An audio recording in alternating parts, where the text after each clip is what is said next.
Enseñanzas y consejos nos han cuidado durante estos años. Ellos son la generación que lo merece todo. Es hora de las noticias en la FM de RCN. Los secretos de Darcy Quinn en la FM de RCN. 34 minutos de la mañana. En Los secretos de Darcy Quinn, un tema muy importante para la agenda productiva y exportadora de Colombia. Es un secreto de Darcy Quinn que tiene repercusiones muy profundas. Profesor Fernando Quijano, es la renegociación que se ha mantenido y se mantuvo por debajo de los radares de la opinión pública, por debajo de los radares de los gremios, por debajo de la deliberación que tuvo todo el proceso de negociación del TLC. Fueron varios años con la opinión pública y los sectores productivos conociendo qué se estaba negociando, porque de eso depende la inversión, de eso dependen nuestras exportaciones, de eso depende el sector productivo. Usted nos dijo, Darcy, y alertó al país diciendo, ojo, están en una negociación de la que no se está hablando, no nos están diciendo nada. Vinieron cartas de congresistas en Estados Unidos, voces en Colombia, reclamando publicidad, conocimiento sobre lo que se estaba negociando. El gobierno Biden en sus estertores, el mismo gobierno que a última hora saca a Cuba del listado de países protectores del terrorismo, el mismo gobierno que indulta una cantidad de gente al final del camino.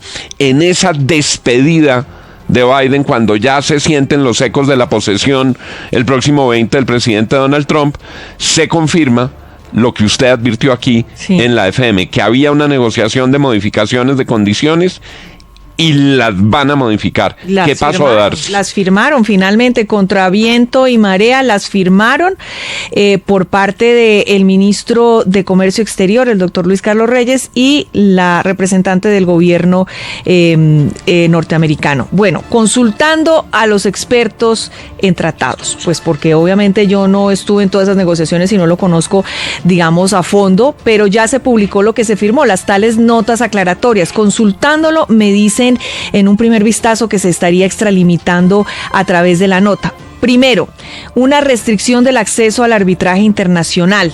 La nota establece que los tribunales arbitrales no pueden revisar el fondo de decisiones judiciales nacionales, salvo en casos extremos como corrupción o denegación de justicia manifiesta. También limita el acceso de inversionistas a tribunales internacionales, estableciendo que solo se pueden presentar demandas si ya han sufrido daños económicos comprobables. Esto le pone mucho freno a todas las demandas internacionales, que en algunos casos es bueno, pero para muchos inversionistas a los que les cambian reglas de juego. Que ahí tendría que opinar la Agencia de Defensa del Estado, y eso es una cosa de hondo calado. Claro. ¿Por qué razón? Porque es meterle la muela a la CIADI, a los tribunales de arbitramiento. Es decir, es simplemente coger el VAR en términos futbolísticos y rehacerlo. Sí, es un tema bastante grave. Usted firma una concesión para explotación de carbón en un país y en ese país cambian las reglas de juego y deciden que no se puede explotar carbón. Entonces la gente va y demanda. ¿Sabe qué se había afectado ahí, Darcy? ¿Qué? El tema de Reficar. ¿Se acuerda que ese tema fue a tribunales de arbitramiento con una empresa estadounidense? Es decir, y lo tenaz es que, lo grave del asunto es que eso se negocie bajo la mesa, sin los expertos opinando del tema. Pero por supuesto. Y en la salida de un gobierno, en la salida, pero déjeme seguirle contando los cambios. Llegar hasta esos cambios implicaba una deliberación pública que pidieron congresistas de Estados Unidos y de Colombia, pero sí, dejemos a Darcy. Cambio en la definición de trato justo y equitativo. La interpretación eliminó elementos como transparencia, expectativas legítimas y buena fe del concepto de trato justo y equitativo. Afirma que el mero incumplimiento de expectativas del inversionista no constituye una violación del TLC. O sea, si usted tenía unas expectativas y no las logró, pues ahí no se está violando el TLC, salvo que demuestre discriminación o denegación de justicia. Importante, lleva dos, doctor Juan, lleva dos. Uno, los tribunales de arbitramiento, y dos, el trato justo. El trato justo. Ese digamos, es menos grave, pero igual tiene unas implicaciones Depende profundas. ¿pa' quién? ¿Pa' quién? Oiga este tema en materia ambiental. Fortalecimiento del derecho de regulación ambiental. Ahí artículo 10.11. Se reafirma el derecho de los gobiernos a adoptar regulaciones ambientales incluso si afectan el valor de una inversión. Limita la posibilidad de que inversionistas demanden al Estado por regulaciones ambientales que impacten sus negocios.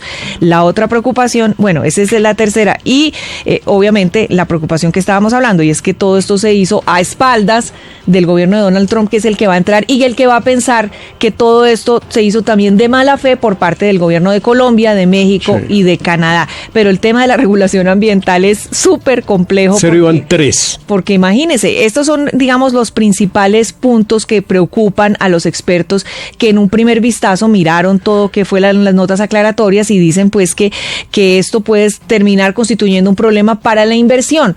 Por ejemplo, en Colombia, donde no hay una estabilidad jurídica, donde las normas se cambian y donde la inversión ha caído 18%. Y donde hay unos gobiernos que, digamos, van mucho hacia el ambientalismo, que son activistas frente al ambientalismo y que están cambiando las normas frente a los temas ambientales. Pero para claridad, digamos, de nuestros oyentes, don Juan, esas negociaciones silenciosas bajo la mesa que hizo el gobierno Biden saliendo a las carreras implicó 3 cambios radicales en 1, tribunales de arbitramiento, 2, temas ambientales y 3, el tema de los daños a los... La expectativa de buena fe. La buena fe. Eso es bastante grave y mucho tiene que decir AmCham, mucho tiene que decir Analdex y sobre todo cada uno de los sectores económicos que se van a ver visto afectados en cada uno de estos 3 componentes renegociados. 6:41. Vamos a trabajar en este tema a lo largo de toda la emisión de hoy. Ya surgen las preguntas acerca de si esto requiere ratificación. La primera respuesta es no, porque es simplemente una nota aclaratoria, pero lo que ha dicho la doctrina en materia de acuerdos de libre comercio y de acuerdos de naturaleza bilateral es que si la nota aclaratoria toca el fondo o el contenido de lo que se negoció, requeriría una ratificación. Pero más allá del debate jurídico es ¿por qué lo hicieron por debajo de la mesa?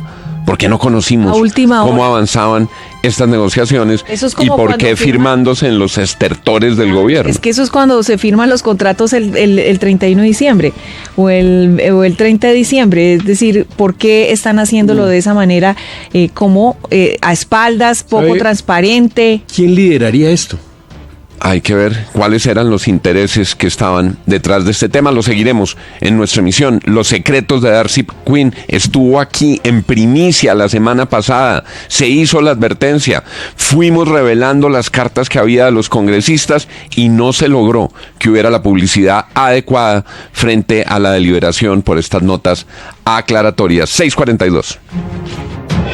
Los secretos de Darcy Quinn en la FM de RCN.